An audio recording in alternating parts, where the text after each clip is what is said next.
ದೇಶದ ಕೃಷಿ ವಲಯದ ಜೀವನಾಡಿಯಾಗಿರುವ ನೈಋತ್ಯ ಮಾನ್ಸೂನ್ ಗುರುವಾರ ಅಧಿಕೃತವಾಗಿ ಕೇರಳವನ್ನು ಪ್ರವೇಶಿಸಿದೆ ಎಂದು ಭಾರತೀಯ ಹವಾಮಾನ ಇಲಾಖೆ ತಿಳಿಸಿದೆ. ಸಾಮಾನ್ಯವಾಗಿ ನಿರೀಕ್ಷಿತ ಆಗಮನದ ದಿನಾಂಕಕ್ಕಿಂತ ತಡವಾಗಿ ಮುಂಗಾರು ಆಗಮಿಸಿದ್ದು, ಇದರೊಂದಿಗೆ ದೇಶದ 4 ತಿಂಗಳ ಸುದೀರ್ಘ ಮಳೆಗಾಲಕ್ಕೆ ಚಾಲನೆ ಸಿಕ್ಕಂತಾಗಿದೆ. ಕೊಡಗು ಸೇರಿದಂತೆ ರಾಜ್ಯದ ಇತರ ಜಿಲ್ಲೆಗಳ ತಾಪಮಾನದಲ್ಲೂ ಭಾರೀ ಇಳಿಕೆಯಾಗಿದ್ದು, ಕೂಲ್ ವಾತಾವರಣ ನಿರ್ಮಾಣವಾಗಿದೆ. ಈ ವರ್ಷ ಮುಂಗಾರು ಮೇ 26ಕ್ಕೆ ಶುರುವಾಗಲಿದೆ ಎಂದು ಈ ಹಿಂದೆ ಭಾರತೀಯ ಹವಾಮಾನ ಇಲಾಖೆ ಮುನ್ಸೂಚನೆ ನೀಡಿತ್ತು. ಆದರೆ ಎಲ್ನಿನೋ ಕಾರಣದಿಂದ ಜೂನ್ 4ಕ್ಕೆ ಕೇರಳ ಪ್ರವೇಶಿಸಿದೆ. ಹವಾಮಾನ ಬದಲಾವಣೆಯೂ ಉಂಟಾಗಿದೆ. ಮಾನ್ಸೂನ್ ಆರಂಭದ 1 ವಾರ ದಕ್ಷಿಣ ಒಳನಾಡಿನಲ್ಲಿ ಉತ್ತಮ ಮಳೆಯ ಮುನ್ಸೂಚನೆ ನೀಡಿರೋದ್ರಿಂದ ಆರಂಭದಲ್ಲಿ ಮುಂಗಾರು ಅಬ್ಬರಿಸುವ ಸಾಧ್ಯತೆ ಇದೆ.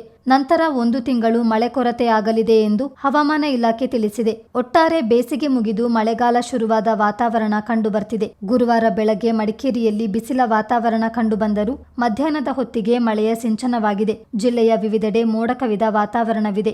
ಚಿತ್ತಾರ ನ್ಯೂಸ್, ಮಡಿಕೇರಿ.